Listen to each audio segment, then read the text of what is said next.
اب اس انا کو کیسے ختم کیا جائے؟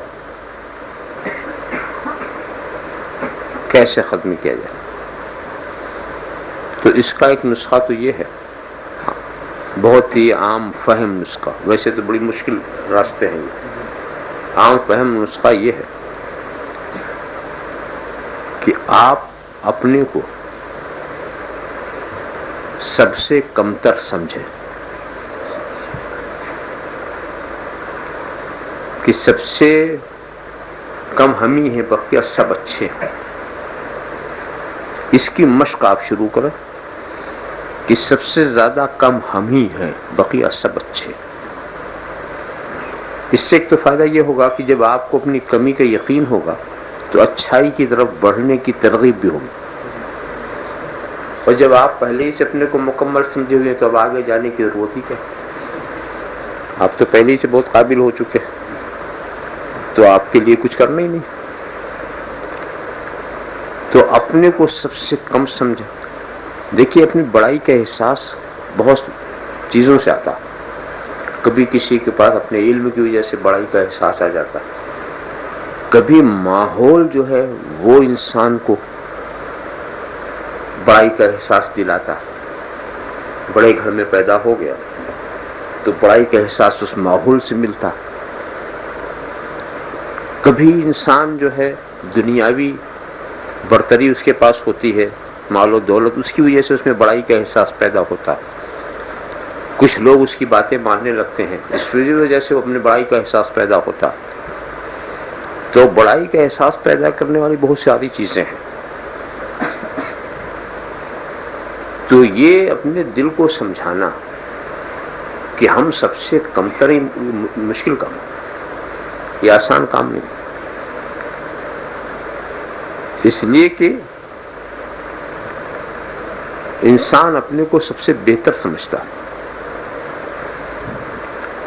بہتر سمجھتا ہے، اسی لیے دوسروں کی برائی کرتا۔ برائی کرنے میں ہر طرح سے برائی کرنے والے کا نقصان نظر آ رہا۔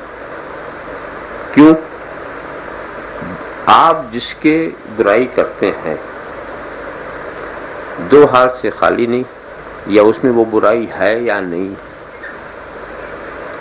جو بات جو عیب آپ لگا رہے ہیں پیٹھ پیچھے، دو ہاتھ سے خالی نہیں، یا تو اس میں وہ برائی ہے یا نہیں۔ اگر نہیں ہے تو آپ بہتان لگا رہے ہیں اس پر، اگر ہے تو آپ غیبت کر رہے ہیں، دونوں میں آپ ہی کا نقصان۔ اس لیے کہ اس برائی، جس کی برائی آپ نے کیا، بغیر عمل کے اس کو آپ کی نیکیاں مل رہی۔ عمل آپ کرو، نیکی اس کے کھاتے میں لکھی جائے، یہ کتنے نقصان کی بات ہے۔ اگر آپ سوچیں کہ اس سے کتنا نقصان ہے تو شاید زبان پر قابو کرنے کی عادت آ جائے کہ اس میں تو سراسر ہمارا نقصان ہے، ہم جو کچھ کریں گے وہاں چلا جائے گا۔ اس سلسلے میں ایک واقعہ سننے میں آیا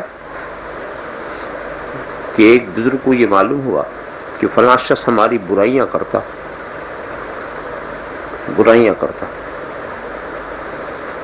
تو ان کا طریقہ یہ تھا کہ اس کو تحفے بھیجتے تھے، اس کو تحفے بھیجتے تھے۔ وہ جتنی برائی کرتا تھا اتنی زیادہ تحفے چلے آ رہے۔ ایک مرتبہ اس کے دل میں یہ خیال آیا کہ بھی برائی کرنا اچھا نہیں، دیکھیے میں یہ کر رہا ہوں، وہ حضرت ایسا کر رہے ہیں، تحفے بھیج رہے ہیں، آپ برائی بند کر دو۔ جب انہوں نے بند کیا تو تحفے آنا بھی بند ہوگا، تحفے آنا بھی بند ہوگا۔ اب بہت پریشان، یہ کیا معاملہ، جب میں برا کہتا تھا تحفے ملتے تھے، اب میں نے برا کہنا چھوڑ دیا، تحفے آنا بند ہو گئے۔ لوگوں نے پوچھا حضرت یہ کیا معاملہ؟ یہ ہے پہلے وہ اپنی نیکیاں ہمارے نام کرتا تھا تو میں اس کا شکر ادا کرتا تھا، وہ میرا کام کر رہا تھا، میری مزدوری کر رہا تھا، اور بعد میں اس نے چھوڑ دیا قصہ۔ آپ سوچئے کتنے حساس لوگ ہیں۔ تو یہ بات یہ ہے کہ ہم یہ کیسے سمجھیں کہ ہم سب سے کم ہیں۔ تو اس کا ایک آسان راستہ یہ ہے، مثال کے طور پر یہی مجمع جو سامنے ہے، اور ہم اپنے ذہن میں یہ خیال کریں کہ یہ اس مجمع میں جو لوگ ہیں وہ ہم سے بہتر ہیں، اس مجمع میں جو لوگ ہیں جس شکل و صورت کے لحاظ سے جیسے بھی ہوں وہ ہم سے بہتر ہیں۔ وہ کیسے؟ اب اپنے دل کو ہم کیسے سمجھائیں کہ یہ ہم سے بہتر ہے؟ دل بھی تو ایسے نہیں مانتا نا، تو اس کو بھی تو سمجھانا پڑے گا۔ تو اس سے ہم کہیں کہ دیکھو اس مجمع میں جو لوگ ہیں ان کی 3 قسمیں، یا تو وہ عمر میں مجھ سے زیادہ ہیں، یا میرے برابر ہیں، یا مجھ سے کم ہیں۔ چوتھی شکل تو نہیں بنتی، 3 ہی شکل بنتی۔ تو جو مجھ سے عمر میں زیادہ ہیں، تو چونکہ ان کی عمر زیادہ ہے تو ان کی نیکیاں بھی میری نیکیوں سے زیادہ، ان کو نیکی کرنے کا موقع زیادہ ملا، تو ان کی نیکیاں میری نیکیوں سے زیادہ، اس لیے مجھ سے بہتر ہے۔ ظاہر ہے جس کی نیکی زیادہ ہوگی وہ بہتر ہے۔ اور جو عمر میں مجھ سے چھوٹے ہیں ان کے گناہ میرے گناہ سے کم ہیں، بھائی عمر ہی نہیں ان کو، ان کے گناہ میرے گناہ سے کم ہیں، جب کم ہے تو مجھ سے بہتر ہے۔ اور جو عمر میں میرے برابر ہیں ان کے گناہ مجھ سے پوشیدہ، میرے تو کھلے ہوئے، میں تو نہیں جانتا کہ ان کے پاس کیا۔